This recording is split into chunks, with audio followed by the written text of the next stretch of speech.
বেশ কয়েকটা দিন ভালোই কাটছিল যেন। মা, বোন, বোনের বর সবাই ছিল বাড়িতে। বাড়ি ভরা আত্মীয় স্বজন। আজ সকালবেলায় সবাইকে বিদায় জানালাম। বোনের হাজবেন্ড অবশ্য কালকে বিকেলবেলাতেই চলে গিয়েছিল, আর মা আর বোন কালকে রাত্রিটা ছিল, আর আজকে সকালে ওরাও চলে গেল। আসলে যদিও বা না যেত, বোনের সামনেই তো এইচএস পরীক্ষা, সেই কারণেই বোন এখন থাকবে বেশ কয়েকটা দিন বাবার বাড়িতে। আর আজকে ঘুম থেকে উঠতে আমার এত লেট হয়ে গিয়েছিল, কখন যে 8টা বেজে গিয়েছে আমি তো বুঝতেই পারিনি। তো হঠাৎ করেই ঘুম ভেঙে দেখি 8টা বাজছে ঘড়ির কাঁটায়। এত সকাল সকাল মাথা ধরেছিল যে কখন চোখ লেগে গিয়েছিল বুঝতে পারিনি। আসলে কালকে না অনেক রাত্রি অবধি বিয়ের ভোজ খাওয়াতে এই অবস্থা আমার। তার সাথে আমার গলাটার অবস্থা বুঝতে পারছো, এত গলা ধরেছে, গলা টনসিল হয়েছে, প্রচণ্ড ব্যথা, কী যন্ত্রণা বলে বোঝাতে পারবো না। তো সেই রকম অবস্থায় ঘুম থেকে অনেকটা লেট হয়ে গিয়েছিল। তো আমি তো ভেবেছিলাম যে কি করে সব কাজ কমপ্লিট করব। তারপর তো তাড়াহুড়ো করে সকালবেলায় উঠে বাসি কাজ কমপ্লিট করে চাটা করে তারপর মাদিকে বিদায় দিয়ে এখন দেখো জোর কদমে লেগে পড়েছি কাজে। তো আজকে আমি তোমাদের বলবো আমার হাজব্যান্ডের কথা। তো এমন অনেক হাজব্যান্ড আছে যারা সংসারের বেশিরভাগ কাজ করে, সংসারে যাবতীয় টুকিটাকি কাজ অনেক কিছুই পারে। তো তাদের কথা বিশেষ করে বলবো যে তারা তাদের বউকে কিন্তু দেখবে প্রতি মুহূর্তেই খোঁটা দেয় যে তোমার এই কাজটা ঠিক হয়নি, ওই কাজটা ঠিক হয়নি, এটা করনি, ওটা করনি। তো এরকম করে। তো আমার হাজব্যান্ডের কথা তোমাদের বলি। তো আমার হাজব্যান্ড কিন্তু একদমই কিছুই পারে না। তো মোটামুটি জলটুকু গড়িয়েও খেতে পারে না। তো তাকে জল দিতে হলেও গড়িয়ে দিতে হবে, তবেই তিনি খেতে পারবেন।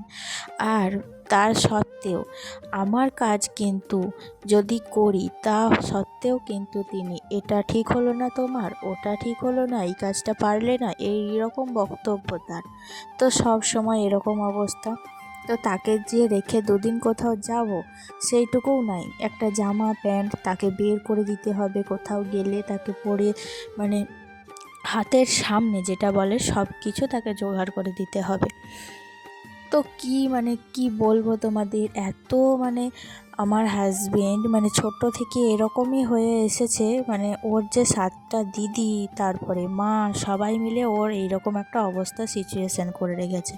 তো পরবর্তীকালে যে তার অসুবিধা হতে পারে, সারা জীবন তো কারোর মা বা কারো দিদি থাকে না, তাই না? তো তারপরে এক সময় তার স্ত্রী হয়, তো স্ত্রীর সাথেও সব কিছু স্ত্রীকেও তো হ্যান্ডেল করতে হয়, তো সেটাও তো তাদের ভাবা উচিত, তাই না? তো সেরকম ধরো আমি না যদি থাকি, দুদিন যদি কোথাও যাই, তো তাকেও তো নিজেকে ব্যবস্থা করে সিচুয়েশানটা সামলাতে হবে, সেরকম কিন্তু হয় না। তো তাদের আমার কপালে সেই সুখটুকু নেই। সেটাই তোমাদের সাথে শেয়ার করলাম। এটাই আমি বলতে চাইলাম যে আমি সংসারে সারাদিন একা হাতে এত কাজ কমপ্লিট করি, তারপরেও যদি কেউ সেই কাজের খোঁজ ধরে তাহলে কেমন লাগে বলো? তখন যে কী রাগ ওঠে আর কী যে বিরক্তি লাগে, তো নিজে বলে বোঝাতে পারবো না। তখন মনে হয় যে আমার কাজটা যদি ভালো না হলো তো তোমরাই করে নাও না। তো শ্বশুরবাড়িতে এটাই হচ্ছে সেকেন্ড স্কুল। শ্বশুরবাড়ি হচ্ছে সেকেন্ড স্কুল।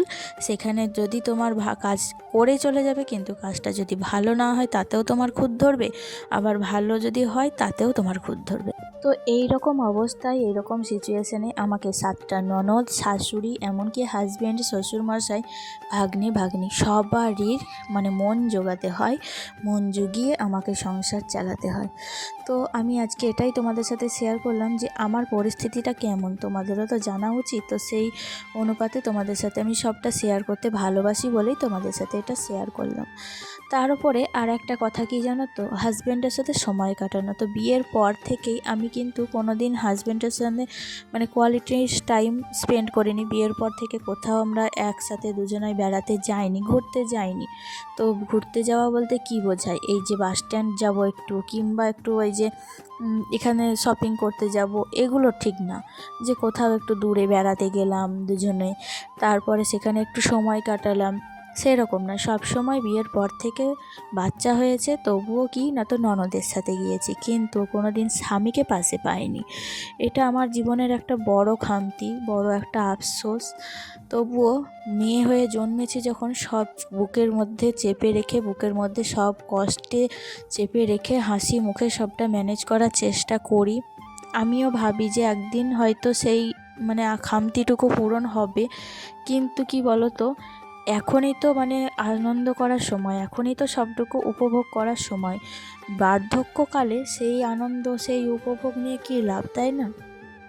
তাদেরও তো ভাবা উচিত যে টাইম, ধরো মা ভাই বোন যা যেখানে আছে আর কি, তো সবাইকেই সময় দেওয়া উচিত, কিন্তু তার সাথে যে স্ত্রীকেও একটু সময় দেওয়া উচিত।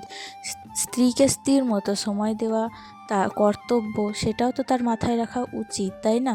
কিন্তু সেই কথাটা কে কতজন ভাবে যে মানে দিদির জন্য কেউ মা আছে, সে তারপরে মায়ের জন্য বাবা আছে, তারা তো আছে, কিন্তু স্ত্রীর জন্য এখানে তো কেউ নেই। স্ত্রী তো তার ভরসাতেই একটা শ্বশুরবাড়িতে এসেছে, একটা অপরিচিত পরিবেশে। তো তার কথাটা কে কতজনা ভাবছে, তার কথা একটু মনে করে, তার কথা একটু ভেবে তাকে যে একটু সময় দেওয়া উচিত। তারও তো ইচ্ছা করে যে স্বামীর সাথে একটু সময় কাটাবে, সেটা কিন্তু কেউ ভাবে না।